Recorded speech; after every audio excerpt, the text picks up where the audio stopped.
Como testemunhar Cristo no trabalho. Olá pessoal, estamos aqui mais uma vez no nosso Paralelo com Deus. Hoje, a nossa pergunta, a pergunta que a gente vai responder é como testemunhar Cristo no trabalho.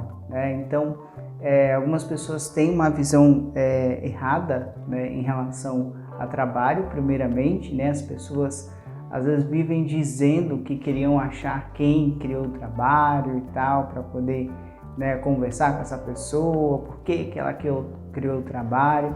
Mas quando a gente para pensar nesse conceito de trabalho, a gente olha para a Bíblia e vê que foi Deus que criou o trabalho.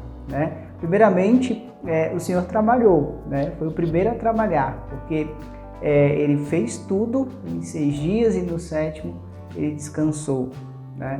E depois Ele designou um trabalho para Adão, que foi dar o nome a todos os animais. Então o Senhor criou o trabalho. O que aconteceu foi que depois da queda, esse trabalho teve algumas consequências. O homem passou a cansar, até a desenvolver algumas doenças e tal, isso tudo consequência do pecado. Mas como que a gente precisa se portar em relação ao trabalho? Todos nós, de alguma forma, nós trabalhamos, seja em casa, seja num trabalho registrado, seja num trabalho que a gente faz de vez em quando, mas todos nós exercemos algum tipo de trabalho. E primeiro, falando em testemunhar Cristo no trabalho, a gente tem que lembrar que testemunhar Cristo é um privilégio, É um privilégio, não é uma vergonha. A gente tem vivido um período onde muitas pessoas têm se esquivado de se mostrar como cristãos, não só no trabalho, mas em outros locais que não a igreja. Então a gente precisa lembrar que é um privilégio servir ao nosso Deus e testemunhar Ele através das nossas vidas. Então, primeiro a gente precisa ter paz com o nosso Deus, testemunhar Ele perante o mundo, acima de todas as coisas. O apóstolo Paulo, a respeito disso, em Romanos 1, versículo 16, ele vai dizer assim: pois não me envergonho do Evangelho, porque é o poder de Deus para a salvação de todo aquele que crê, primeiro do judeu e também do grego. Então, no trabalho a gente não pode se portar de modo que a gente envergonhe o Evangelho, nem se portar de modo que a gente se envergonhe do Evangelho. A gente não pode fazer uma divisão em relação à nossa vida e nos portar de certa maneira na igreja e nos outros lugares de outra maneira. Então, primeiro a gente também precisa entender que esse se portar de outra maneira no trabalho traz algumas consequências, às vezes, como exclusão de determinadas coisas, E isso, diante de Deus, é muito valoroso quando a gente, por exemplo, deixa de participar daquelas rodinhas, de conversas, às vezes sobre outras pessoas, onde tem ali uma conversa quando homens estão falando sobre outras mulheres, e não as deles, e não as que eles são casados.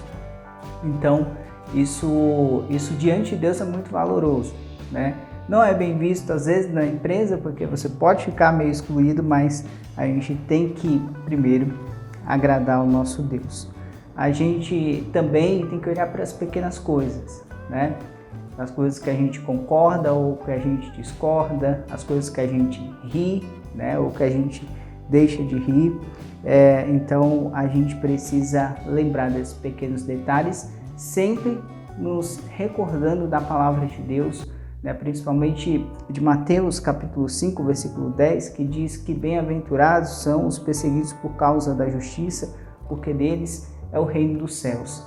Então, vale a pena ser perseguido por causa da justiça, por conta de fazer aquilo que agrada realmente o nosso Deus. E a gente precisa fazer o nosso trabalho para a glória dele, não para a glória do chefe ou do próximo, ou para a nossa própria glória. Porque se a gente não fizer para a glória do nosso Deus, em algum momento a gente vai se sentir desmotivado, a gente vai se sentir cansado, a gente vai começar a fazer aquilo de qualquer forma.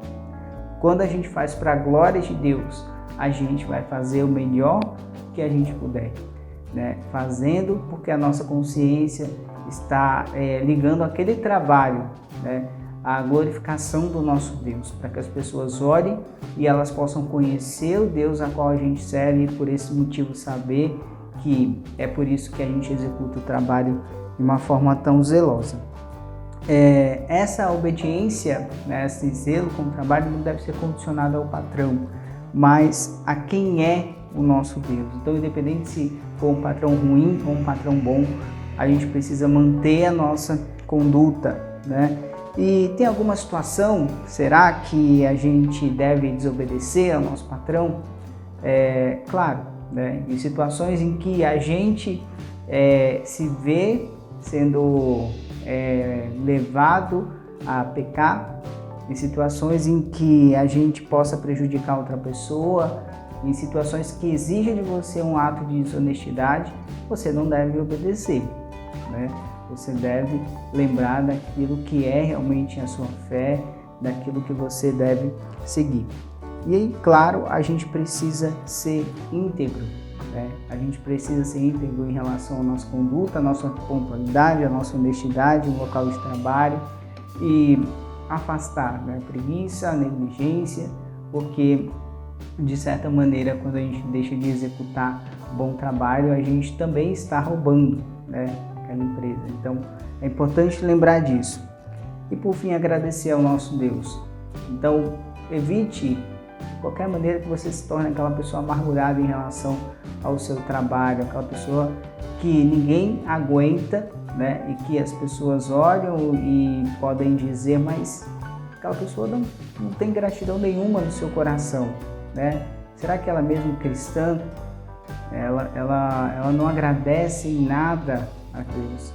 Então que a gente possa, apesar das dificuldades, agradecer ao nosso Deus todos os dias pelo nosso trabalho, porque através dele ele nos sustenta.